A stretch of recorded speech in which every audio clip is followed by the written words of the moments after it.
All right. Well, welcome to Tim's Take, and today we have a very special guest, Dr. Mandy Bish. She's our state extension plant pathologist. Yes. And she's fairly new, but she's not, you've been around for a little while, working with Kevin Bradley in the weed science program and now, but really your training is in more microbiology.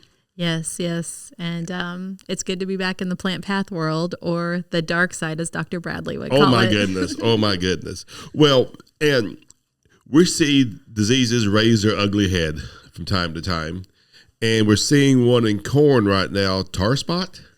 Yeah, so tar spot is one of those diseases that nobody was really looking for. A lot of times when there's a disease threat that's in another country, we have some research groups in the U.S. that are focused on those foreign disease threats. Okay, soybean rust would be one example. There was a group studying it long before it came to the U.S. But tar spot was just minding its own business for about 100 years down in Central America and Mexico. And then all of a sudden in 2015, it showed up in the corn growing region of the U.S. in Indiana and Illinois. So we've been kind of playing catch up, trying to understand the disease and how to manage it. And does that come in from the winds from the south, kind of like the rust does, or? No, so this disease, there's a few theories out there of how it ended up, because it ended up just in the central U.S., so it didn't affect southern corn. It's the epidemic, or where it was first identified, was in the central U.S., and it spread from that hot spot, continuing on now. So it's a disease that now that it's here, the fungus can survive our winters, so it doesn't require movement. So now that it's here, it's endemic. Oh, so it's going to be here for a while. It's here, yeah. Until we come up with something different. Yeah. Now, it looks so harmless. It's a spot on the leaf. And you said if you can rub it off, it's not tar spot. Right. It's bird, or it's fly dropping. Insect frass, yeah. Insect poop. Right, okay. Yes, I'll say it. My grandson took my tar spot rag away from me and plays with it. He puts it around his head. So that's his favorite. That's his favorite. Oh, good. It is. Good. It is. Well, but you made good use out of it that way. But so tar spot gets on the leaf, and this keep getting more and more and growing, or what? Yeah, so the fungus survives our winters now, and in the spring when conditions are right, and this disease really likes cooler conditions, like when I say cooler, like mid 60s to mid 70s, so cooler than what we normally think of a disease. It will germinate on the leaf surface, so it usually moves. It can move from the residue that's left on the ground by wind or rain splash up to the leaves, or the spores can be moved by wind. We have a lot of data for that now. And so it's going to germinate, and it actually gets inside the plant leaf. So it has, for being such a small thing, these fungal pathogens are so fascinating. It has a peg, and it pegs through the cell wall. And then it gets in that way, and then it can start reproducing and spreading from there. So those black lesions that you see on the leaf, that's not the initial fungus infection. That's actually after it has infected and has had a lot of growth inside the plant. Then you start to see those black spots. Yeah. So that's like the reproductive structure. That we're seeing. It covers it. It's protective of the reproductive structure. Yeah. Oh, wow. Yeah. So we already got a problem once we see them. Yeah, but there are a couple. If you can have a good thing about a disease, there are a couple. So in Missouri, the last 2 years, we've seen tar spot show up in June, which is pretty early for us. Mm-hmm. That's usually earlier than when we want to put on our fungicide applications. And we think that's because of the cool temperature. There's a lot of data out there that says the cool temperature is the reason. But it doesn't spread that much earlier. It hasn't. And we think that's because July gets so hot. So it starts the infection process, and then it kind of slows. And then if you look at our average daily temperatures, when you consider day and night, it starts to cool off in August again. We start to get some moisture usually, or irrigation starts up, and that's when we see it take off again. So even though we've seen it early, we try not to panic when we see it. Because by August, corn's already made. Yeah, usually. So we have some data on when to apply the fungicide, and you're right. We're already past that tassel and silk stage, hopefully, by August. Right. But there can be some protection up to about the R3 dent stage with a fungicide application. And if you ask 10 state extension specialists if you can apply a fungicide for tar spot between VT, the tasseling stage, up to that R3 dent stage, all 10 of them will probably give you the same answer. It's likely one application in that window. Okay. Is a yes. Okay. Yeah. But as you get later, like the dough stage at R4, you probably start getting some different answers. So the consistency in the data is that single pass between tasseling and the R3. So if we got some unusually cool weather in July, then we could get something that's in a little bit. Yeah, I was watching that a little bit this year because it was hot in July, but then at that last week of July, it started to cool off a little bit. And about a week or two later, tar spot kind of took off a little bit in some of those fields. Yeah. Is there any resistance already built in, or is that what our breeders are starting to work on? Yeah, so there's been some serendipitously identified varieties that are a little more tolerant to tar spot, but that's just because pressure has been so high some years that they can see which varieties are still green after tar spot has showed up. There has been a gene that has been identified to have resistance to tar spot, but it's not in commercial varieties yet. And I'm not sure how long we have to wait on that or the status of that. So right now it's more about which varieties might offer a little more tolerance, and you can get some yield protection by picking a good variety. But in a bad year, you're still going to need that fungicide application. So in some parts of the country, or even Missouri maybe now, you're just going to have to spray between VT and R3 every year if you really want to protect yourself. I think that there's a likelihood that you will have to. I don't like if we had 2022, I'm not sure I'd say spray because it was such a drought. But yeah. So when this disease first came out and we were doing all this reactive research to better understand it, the recommendation was, okay, you need to spray at tasseling, as near to tasseling as possible. But now as we get more data in and learn a little more about it, there is a little bit of a grace period. And actually, sometimes that R2 application, if you can push off a little bit, can prevent you from needing to even think about making a second pass. So it tends to be, maybe a little bit later towards the R2 stages. Now, are these protectant type fungicides, or are they fungicides where they actually kill the fungus? They kill the fungus. So that's how they act. But they have to. There's no protection. Right. You're still going to get some escapes, right? Like, because fungi are so small, you're not going to be able to kill all of it. And so, fungicide typically lasts 14 to 21 days in the plant. And so if you spray too early, then 14 to 21 days later, you're still going to give that fungi that hasn't had a chance to be controlled the ability to spread again. So is corn stunt a fungus too? Unfortunately, no. Oh, I know. Job security. So it's a bacteria or a virus? Yeah. So corn stunt is a disease that we really haven't had to deal with in Missouri previously, especially the specific pathogen, which is a bacteria type. It's called a spiroplasma. Okay. And in 2024, in early August, some of our really good extension colleagues down in Southwest Missouri said, hey, we think we have corn stunt. And I was like, no, we're too busy. We don't have corn stunt.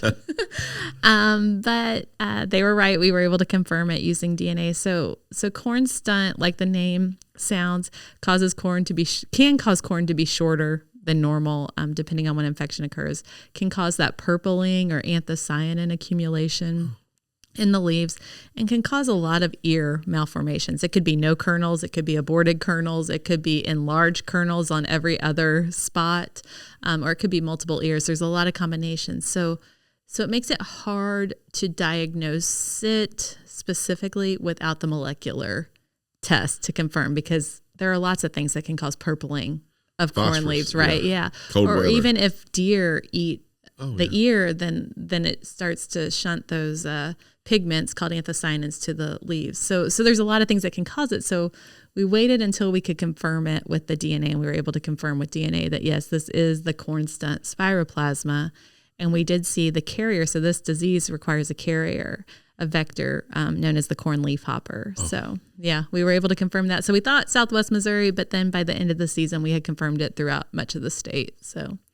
And so if you need to spray for insecticides, spray insecticides to help with that, then. Yeah, that's kind of the thought, but there are some concerns about that, like identifying the corn leaf hoppers in time to spray the insecticides. This is a big problem in Argentina and Brazil. And one of the concerns we have here is it's possible that a lot of these corn leaf hoppers are already insecticide resistant because the populations have been exposed, their ancestors have been exposed to the insecticides over and over again there to attempt for control. So really, insecticides is part of it. Removing all volunteer corn. We're looking at other weeds to see if they can carry the virus. And then also looking for trying to dig up some information on varieties and if there are varieties that are more tolerant to the disease. It's a pretty complex system. Because with a bacteria or a virus, you can't spray them really. Right, I know. And it's a tempting thing, right? But yeah, even if you spray the insecticide, my guess is there would have to be multiple applications if you were really going to control it. And we had 2 corn crops in 2024 kind of, right? We got the corn that was planted, got in on time, and then we had some of that late planted corn. And we think the corn leaf hopper problem became more noticeable because of the late planted corn, right? Like we did have some late corn in August that they could migrate to in fields, yeah. So if I'm going to spray a fungicide for tar spot, like V10, the R3, is there other diseases that I can also help with? Yeah. So don't go V10 though. Okay. VT, tasseling. Oh, VT. Yeah. I have to say that because that is a debated point in the tar spot VT. Yeah. So wait till tasseling. So, so, we see gray leaf spot pretty much every year, and northern corn leaf blight are a couple pathogens that can be controlled by fungicides that we see every year. And they're going to be dependent upon, their disease pressure and potential yield losses is dependent on corn variety and the weather and such, but they're pretty consistent. They're going to be controlled with that VT to R1 application. Southern rust is the other one that I worry about. So southern rust the fungus cannot survive winters in Missouri, so it has to move from the south up. And that one, if you can get on top of it early, that VTR1, you want to be more on the VTR1 side, I think. In general, most of the data points that way, as opposed to the R2 or R3 applications. There's still some utility in those, but the best yield protection for southern rust seems to be closer to that VTR1. So it's almost what I told farmers this year is, which pathogen are you most concerned about? Which of those 2? Because gray leaf spot and northern corn leaf blight are going to be probably stable, usual compared to what you're used to. But of those 2, if you're really worried about southern rust, then maybe edge closer to that R1, BTR1. And if you're a little more concerned about tar spot, maybe push it to R2 or so. Because your data is showing that the return on investment is usually pretty good with a fungicide with corn. Yeah. And I work a lot with state extension specialists who contribute to the Crop Protection Network. And there's an ROI calculator on there for corn. And, most years, 2022 being an exception for sure, but in 2023, forgot about 2023, but both of those, in many years, you're going to see a positive return on investment from fungicides in corn, just because we do have so many corn fungal pathogens present that can compromise yield. You told me before there's not your threshold levels of infection, but it could be more than of a yield threshold. If your yields aren't over a certain amount? Maybe, but the yield is, I like your idea, but the yield is affected by so many things that it becomes hard. Yeah. But if you're drought stressed already, there's no reason to invest the dollars. All right. That's what, All right. Well, anything else on corn before we move off to something else? I would say this. What I'm learning is that, corn fungicides can be frustrating because they're often beyond our control, right? We have to rely on somebody else to spray the fungicide. But I think our corn is an area where we do need to scout and be willing to at least consider the fungicide applications, even with prices the way they are. You can protect yield with a timely fungicide application in corn because we do have tar spot and southern rust and such. So even like $4 corn, we can. If disease, if those diseases, if weather is favoring those diseases, and like I said, we know tar spot's going to be here every year because it can survive Missouri winters. So so he's going to start living with that. Now, wheat, we've been spraying fungicides on wheat for a while now. The rust, for example, but we got genetics and we've got the head scab and we got genetics for that too. But still, we still need to spray wheat often. Yeah, I would say I'm part of a collaboration with the United States Wheat and Barley Scab Initiative. And in general, if weather conditions favor it, like our conditions in 2024 were favorable, especially for Fusarium head blight or scab outbreak and a fungicide application. Our data suggests a fungicide application, even with the tolerant varieties, the more tolerant varieties, still protected yield the best. And with wheat, it's not just about yield protection, right? It's about the kernels and protecting the kernels. And so we saw reduced Fusarium disease kernels in the fungicide treated. Yeah, it seems like wheat quality goes down fast. Yeah. I mean, I'm not a wheat agronomist, but sure. yeah. But and that's something that we really get paid on. Mm-hmm. I've learned that. Yeah, that's what I've learned in this role it is all about the test weight. And yeah, we have quite a bit of data now, thanks to that initiative that suggests that at least for wheat scab, the variety plus the fungicide seems to be the best option. We're going to save soybeans for last. Okay. Is there any other crops that we need to be worried about with a disease? I mean, those are the two, wheat and corn. I think there's action items every year with those two. So I would say those are the two that I'm most, pressing. How about back in corn then when we start, I know we get more in rootworms, but they can carry diseases too, can't they? The corn root? Uh-huh. Yeah, absolutely. So now there's been more noticeable issues with crown rots and stalk rots in corn, and they can become pretty noticeable. So you'll be out in a field and you'll just see one plant or a cluster of a few plants that just turn whitish yellow while the rest remain green, the whole thing. And that's usually a stalk rot or a crown rot. Crown rot's pretty hard to study. Don't know a lot about them because it's hard to separate out which pathogens are causing the disease and which ones are just there enjoying what the first one there. Yes, yeah. But with stalk rots, we do know a few of those. And I would say there's an action item with stalk rots that makes it worth noting. And that is, you can go out and do the pinch test where you're pinching the stalks and the lodging test. And if you have a field that has over 10% of the plants are lodged or pinching due to a stalk rot, you want to prioritize those for harvest first. So there is an action item there with the stalk rots, even though it's not a fungicide application. Are those associated with wet soils more often or just? Yeah, and so it used to be thought that you could only get crown rot with wet soils, and then it started showing up in a few unirrigated places in Nebraska, I believe, which would be pretty dry soils. So there's just a lot to learn about those complexes. It used to be, before we had the molecular analysis, it was like, I know that this pathogen causes this disease. But the more we know, the more questions we have, right? And so now we're learning a lot of these things are complexes, and the crown rots, I would say, are definitely an example of that. And like corn, there's a lot of corn in the field right now because there's no place to go with it.